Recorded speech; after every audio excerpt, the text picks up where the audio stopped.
Last month ಏನಾಯಿತು ಅಂದರೆ ನಾನು ಹೀಗೆ ತುಂಬ ಡಿಫ್ರೆಂಟ್ ಸ್ಕಿನ್ ಕೇರ್ ಟ್ರೈ ಮಾಡ್ತಾ ಇದ್ದೆ. ಸೊ ಒಟ್ಟಿಗೆ ಎಲ್ಲ ಏನು ಮಾಡ್ತಾ ಇದ್ದೆ ಅಂದರೆ ಇವತ್ತು ಒಂದು ಟ್ರೈ ಮಾಡ್ತಾ ಇದ್ದೆ, ನಾಳೆ ಒಂದು ಟ್ರೈ ಮಾಡ್ತಾ ಇದ್ದೆ.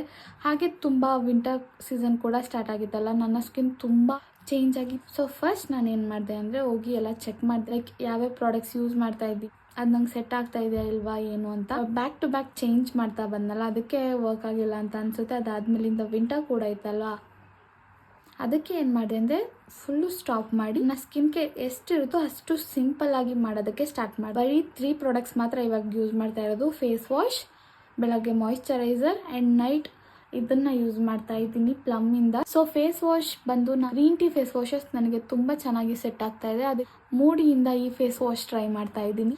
ರೈಸ್ ವಾಟರ್ ಆ್ಯಂಡ್ ನಯಾಸಿನಮೈಡ್ ಮಾಯಿಶ್ಚರೈಸರ್ ಇದೆಯಲ್ಲ ಪ್ಲಮ್ದು, ಅದನ್ನು ಟ್ರೈ ಮಾಡ್ತಾ ಇದ್ದೀನಿ. ನನಗೆ ಅದು ತುಂಬ ಲೈಟ್ ವೆಯ್ಟ್ ಅಂತ ಫೀಲ್ ಆಯಿತು. ಎಷ್ಟಾಗುತ್ತೋ ಅಷ್ಟು ಕಮ್ಮಿ ಮಾಡೋಣ ಅಂತ ಅಂದ್ಕೊಂಡು ಇವಾಗ ನಾನು ಆಲ್ಮೋಸ್ಟ್ 1 ವೀಕಿಂದ ಅನಿಸುತ್ತೆ, ನಿಜ ಹೇಳ್ಬೇಕಂದ್ರೆ ಸ್ವಲ್ಪ ನನ್ನ ಸ್ಕಿನ್ನಲ್ಲಿ ನಾನು ಚೇಂಜಸ್ ನೋಡಿದ್ದೀನಿ, ಅಂದರೆ ಒಳ್ಳೆ ಥರ. ನೀವು ಕೂಡ ನಿಮಗೂ ಏನಾದರೂ ಹೀಗೆ ಆಗ್ತಾ ಇದೆ ಅಂತ ಅಂದರೆ ಯೂಸ್ ಮಾಡ್ತಾ ಇರೋ ಸ್ಕಿನ್ ಕೇರಿಂದ ಪಿಂಪಲ್ಸ್ ಆಗಿರ್ಬೋದು, ಇಲ್ಲ ಸ್ಕಿನ್ ಡಾರ್ಕ್ ಆಗ್ತಾ ಇದೆ ಅಂತ ಸೆರಮ್, ಮಾಯಿಶ್ಚರೈಸರ್, ಸನ್ಸ್ಕ್ರೀನ್ ಇಷ್ಟೆಲ್ಲ ಟ್ರೈ ಮಾಡ್ತಿರ್ತೀರಲ್ಲ, ಅದೆಲ್ಲ ಒಟ್ಟಿಗೆ ವರ್ಕ್ ಆಗುತ್ತಾ ಅಂತ ಚೆಕ್ ಮಾಡಿ. ಇಲ್ಲ ಸ್ಟಾಪ್ ಮಾಡಿ ಯಾವ್ದಾದ್ರು ಒಂದು ಯೂಸ್ ಮಾಡೋದಕ್ಕೆ ಟ್ರೈ ಮಾಡಿ. ಆವಾಗ ನಿಮಗೆ ಗೊತ್ತಾಗುತ್ತೆ ಯಾವ ಪ್ರಾಡಕ್ಟಿಂದ ನಿಮ್ಮ ಫೇಸಿಗೆ ಹೀಗಾಗ್ತಾ ಇದೆ ಅಂತ.